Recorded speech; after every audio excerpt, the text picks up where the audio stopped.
Então, como sempre, tentando ser breve, tentando ser justo, tentando ser prático, tentando ser inteligente. Recentemente, o professor Olavo de Carvalho fez um pronunciamento por meio de um vídeo no seu canal a respeito do Escola Sem Partido. Mais precisamente a respeito da estratégia adotada pelo pessoal que rege a Escola Sem Partido, aí encabeçado pelo Dr. Miguel Najib. As correções que ele fez, no meu entender, são necessárias. Ele foi bem responsável e ele foi bem exigente. Né? Como sempre, o professor Olavo ele sabe, vamos dizer assim, atuar como filósofo e ele vai ficar ao lado da verdade. Uma vez, para quem não conhece o professor Olavo de Carvalho, para quem não conhece o temperamento dele, é só assistir a entrevista que ele deu na Rede Vida em 2005, se eu não me engano, em que ele fala: a verdade é a verdade, né? Ela tem um direito por si, não se deve buscar a verdade em favor de A ou B, nem para se favorecer alguém. Portanto, se a escola sem partido está favorecendo uma verdade, essa verdade tem que ser buscada acima de tudo. E existe uma, né, vamos dizer assim, para se, conforme o que o professor Olavo explicou, o que precede, na verdade, a, a formação de um projeto jurídico que vai legitimar as normas da escola sem partido, o que deveria preceder, na verdade, são uma série de discussões e o registro, né, em forma de documentos, de diversos testemunhos, diversos, assim, dezenas, centenas. E, na verdade, no site Escola Sem Partido, você tem lá um, um link para se registrar isso. De fato, a estratégia em si, ela está correspondente com a verdade, com aquilo que o professor Olavo explicou, mas o que ele quis dizer é que existe uma tendência de fazer impor a escola sem partido como uma norma jurídica, o que vai causar atrito, o que vai causar tudo aquilo que ele explicou ali. A coisa vai ser encarada de uma maneira diferente, né? E vai, vamos dizer, poderá causar, de certa forma, um atrito interno, por exemplo, no governo do Jair Bolsonaro, do recém-eleito presidente Jair Bolsonaro. Então é claro que eu vou tentar fazer minha parte aqui. Eu sei que o meu canal é assim, né, é apenas uma gotinha na água, mas cada um, cada pessoa que esteja interessada, cada pessoa que seja capaz de puxar pela memória, né, conseguindo rastrear na sua memória até chegar à sua infância, à sua experiência nas salas de aula, que consiga resgatar exatamente, o mais exatamente possível, qual era a situação predominante, sobretudo no ensino de história, vamos dizer assim, né, de matérias mais na área de ciências humanas. No meu tempo eram os estudos sociais, por exemplo. E eu lembro, basicamente, que a professora, quando se tratava de história do Brasil, quando eu estava cursando a primeira série,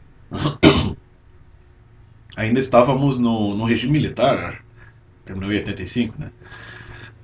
Então eu me lembro da professora explicando, haviam nas apostilas, eu deveria ter guardado, na verdade, essas apostilas, mas haviam diversos recortes de jornais, assim, facsímile, que compunham diversas matérias na apostila de estudos sociais.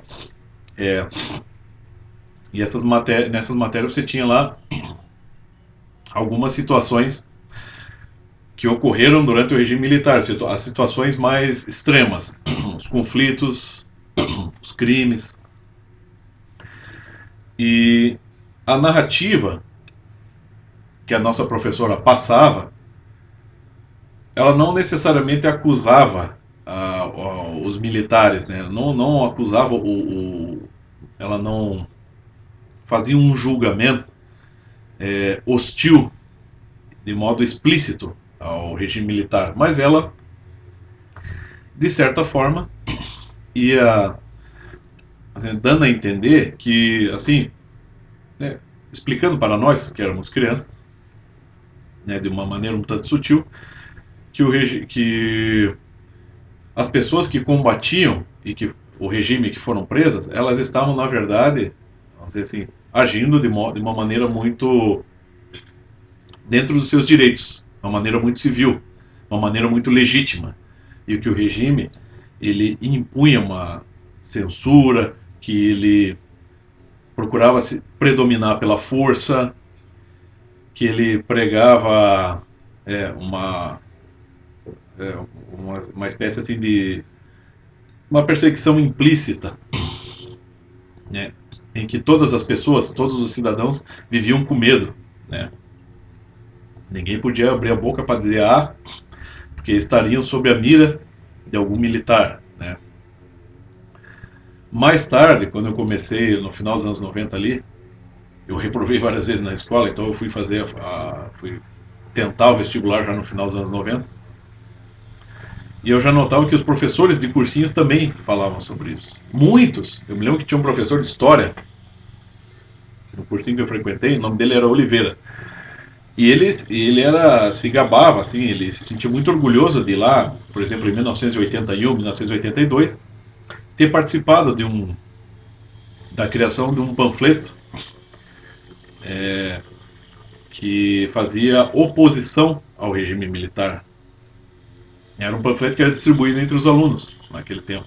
E que uma vez ele acabou sendo alvo de uma de uma não de uma investigação, mas de uma certa perícia que foi realizada no colégio onde ele trabalhava, em que chegavam duas autoridades militares e estavam procurando pelo tal Oliveira.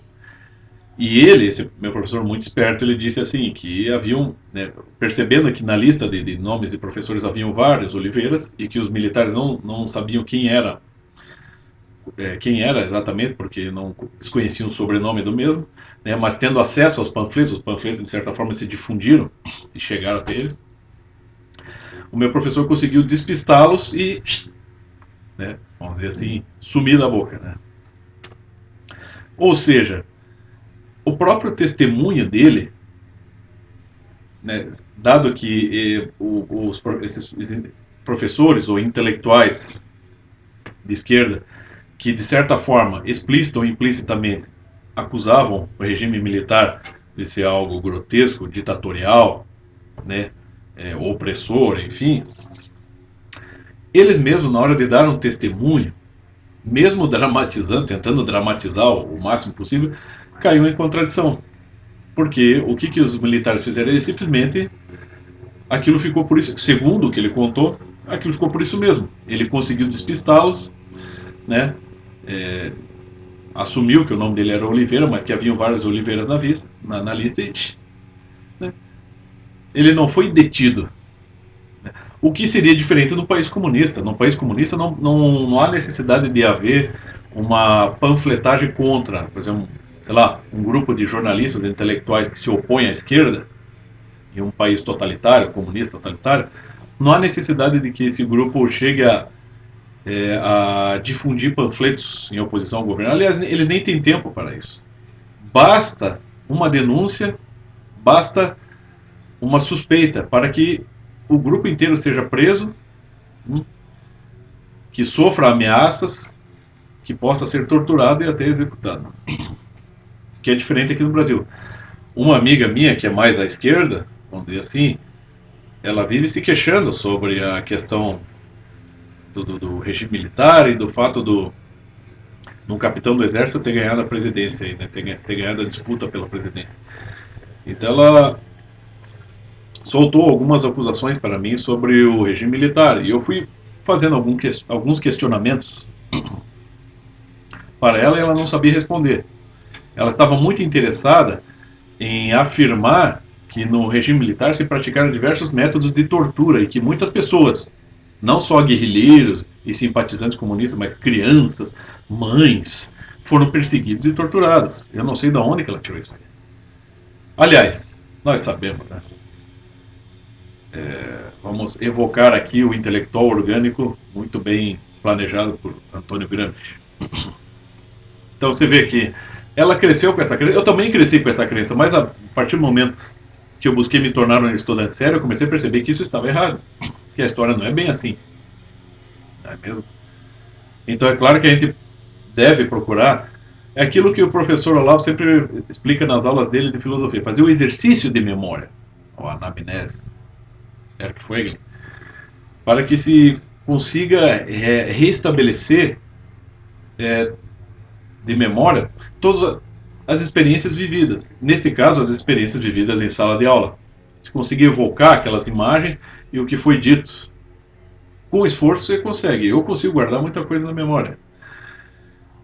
E para que possamos corrigir isso aos poucos e, com o tempo, validar, tornar mais legítimo o projeto Escola Sem Partido. Todos fizessem isso. Eu acredito que possa ser feito dessa maneira, só que eu sou meio atrapalhado, eu sou bem atrapalhado na verdade, mas a gente consegue de alguma maneira contribuir. Então assim, a crença que, conforme até o professor Olavo explicou mesmo, a crença que se inoculou na cabeça de toda uma geração é que o regime militar era, vamos dizer assim, um regime opressor, e que os regimes comunistas, socialistas, na verdade, são os grandes libertadores. É aquela diferença entre o Hitler e o Lenin. Enquanto o Lenin pregava que o regime comunista era a coisa mais maravilhosa do mundo, né, que ia distribuir bens para toda a humanidade, o Hitler pregava a mesma coisa, só que de maneira explícita. Né. Eles iam, na verdade, tentar submeter todas as nações, as populações e as nações ao seu próprio Estado, né? Substituto de Deus na Terra. Então, assim, talvez eu consiga fazer uma comparação aqui com uma filosofia bastante importante, muito recomendada pelo professor Olavo de Carvalho também, que é o grande filósofo André Marque, que escreveu um livro Psicologia Reflexiva. No primeiro volume, na medida que ele vai explicando o processo de conhecimento, o processo de intuição, ele explica que a diferença entre o conhecimento intelectual, a assimilação intelectual e a assimilação biológica. Por exemplo, você tem um homem e você tem uma galinha. Se o homem sente fome, ele abate a galinha e come, ele a assimila. Então, depois, antes você tinha um homem e a galinha, e depois o homem assimila a galinha, você só tem um homem. Aquela galinha desapareceu. Foi assimilada. No conhecimento já é diferente. Né? Você tem uma fonte de conhecimento. A galinha era uma fonte de energia, uma fonte de proteína, né? De alimento. E não tem como assimilá-la sem destruí-la. No conhecimento você tem uma pessoa ignorante, você tem uma fonte de conhecimento. Ela bebe nessa fonte de conhecimento, assimila o conhecimento para si, mas a fonte continua lá preservada. Entendeu? É assim que funciona. É assim que deve funcionar. Vamos dizer assim, o processo do conhecimento, ele tende a se multiplicar, né? Ele tende assim a despertar consciências num desdobramento que vai favorecer todas as inteligências e que, por conseguinte, pode favorecer um movimento como a Escola Sem Partido. Não tem como apagar o processo. Né? Mas, dentro da estratégia, vamos dizer assim, vou tentar fazer uma equiparação com a estratégia. A estratégia, vamos dizer assim, o próprio discurso socialista, ele sempre vai tender para o quê? A meta dele não é buscar a verdade, é buscar convencer, formar militantes para sua própria causa. Então, para que não haja dúvidas da diferença entre o que é buscar a verdade e o que é aparentemente buscar a verdade, vou ler um trecho do Aristóteles no Organon. Que alguns silogismos são verdadeiros, enquanto outros o parecem ser, embora não sejam, é evidente. Esta confusão produz-se nos argumentos, tal como se produz em outras coisas, em virtude de uma certa semelhança entre o verdadeiro e o falso. Por exemplo, do mesmo modo, o silogismo e o elenco, umas vezes são verdadeiros, outras são falsos, ainda que a inexperiência os tome por verdadeiros. Porque as pessoas inexperientes são comparáveis às que olham as coisas de longe. O silogismo é um razoamento em que, dadas certas premissas, se extrai uma conclusão consequente e necessária, por meio das premissas dadas. O elenco é um silogismo acompanhado de contradição da conclusão. Ora, é isto que os sofistas não fazem, ainda que pareçam fazê-lo, por vários motivos. Um desses motivos, o mais natural e o mais frequente, decorre dos nomes, pois, como não é possível trazer à colação as coisas em ato, em vez delas, temos de nos servir de seus nomes como símbolos, supomos que o que se passa com os nomes se passa também com as coisas. O que, aliás, se ilustra com o exemplo das pedras, próprias da arte do cálculo. Então, por que eu quis citar isso aqui? Dessa maneira bastante atrapalhada. É que, assim, como eles falam ali, muitas vezes temos que recorrer aos nomes porque não temos as coisas presentes. Queremos nos referir às coisas, explicar sobre as coisas, mas não as temos presentes. Então temos que recorrer a termos que as definam. Então, puxando de novo o exemplo daquela minha amiga que insistia em ficar acusando o regime militar de propagar a tortura, tanto sobre socialistas como sobre guerrilheiros, sobre mães, mulheres, crianças. O que ela faz? Ela tem alguma evidência de que isso realmente aconteceu? Ela não tem. Mas, no entanto, como você já tem um conceito, uma palavra, um discurso sofístico, vamos dizer assim, que foi ao longo de pelo menos 2, 3 gerações foi repetido a exaustão nas escolas por diversos professores, centenas de professores esquerdistas, o que acontece? Aqueles termos que qualificam determinada situação ou determinado grupo de pessoas, no caso os militares, vamos dizer assim, eles se inocularam como verdades absolutas na mentalidade de muita gente, de toda uma geração de crianças, de jovens, ao ponto que ela, essa minha amiga que tem a mesma idade que eu, 41, chega para mim e afirma que foi aquilo, sem sequer ter a motivação de verificar se é isso mesmo, se a coisa é assim ou não, entendeu? Ela não tem uma premissa verdadeira, ela simplesmente tem uma premissa que parece verdadeira, mas não é. Então é assim que funciona, tem que começar a desmontar, vamos dizer assim, não no sentido de Derrida, a desmontar esse discurso. Ou como diria o professor Olavo, estourar esse balão, a coisa inflou já. Então, é puxar da memória aquelas situações em que se consiga resgatar exatamente qual era a narrativa que os professores expressavam sobre o período militar para nós, que éramos crianças, jovens. E contrapor essa narrativa com o que está registrado, seja em estudos, sejam nos testemunhos, tanto do lado dos militares quanto do lado dos esquerdistas, socialistas. É assim que se faz, é assim que se busca o conhecimento.